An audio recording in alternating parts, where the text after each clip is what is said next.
Grabe mga boss, gumawa ng history dito ang Cleveland Cavaliers, most points in a single quarter sa buong franchise history. Grabe ang lakas talaga ng combo ni Donovan Mitchell at Darius Garland. Hirapan ng Chicago Bulls, eto wala pa rin silang talo.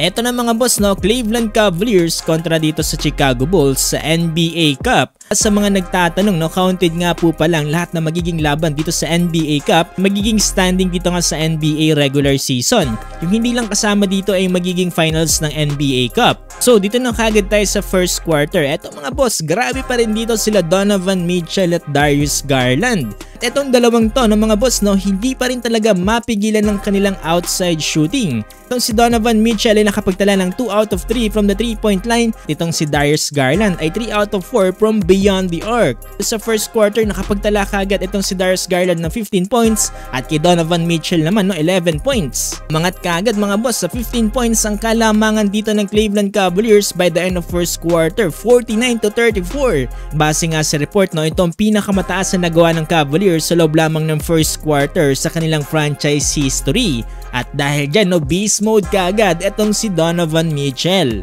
Umabot ang second quarter, patuloy pa rin ang pagbukol dito nga ni Donovan Mitchell para sa Cleveland Cavaliers, back-to-back 3-pointer. Pero eto, wag kayo mga boss ha, dahil sa magandang team effort na ipinapakita dito ng Chicago Bulls ay nagkaroon sila dito ng magandang run. Nakapalag sila dito sa magandang outside shooting ng Cleveland Cavaliers at pumukol din sila dito ng kanilang mga 3-pointers. Kaso nga lang mga boss, eto under 4-minute mark, nadulas pa itong si Terry at mukhang hindi nga magandang pagkakadulas na dyan dahil nilabas pa siya dito ng court. Pero ganda ng strategy na ginawa dito ng Bulls mga boss, puro outside shooting lang ang ginawa nila dito. May patikim pa na isang napakalupit na slam dunk dito nga ni Zach LaVine. Akala ko mga boss, nasa slam dunk contest na naman tayo eh. At dahil dyan, nababa nila sa apat ng kalamangan ng Cleveland Cavaliers, 73-77. Pero mukhang confident itong si Donovan Mitchell, may papalakpak-palakpak na may kasama pang dila.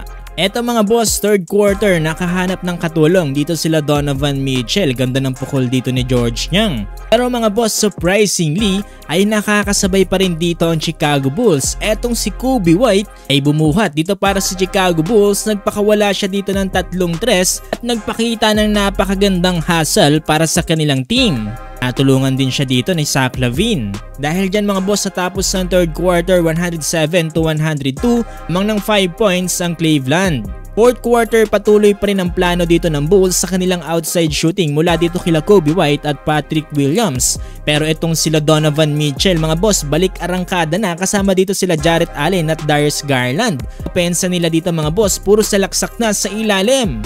Para magkaroon sila ng momentum dito at nagawa nga nilang ulit manalo dito sa laban. Sabi mga boss, sa huling minuto ay talagang nagpasiklab dito sila Donovan Mitchell. Nagparty-party na nga dito ang bench ng Cleveland. Dahil dyan mga boss, 14-0 na ngayon ang Cleveland Cavaliers. Grabe!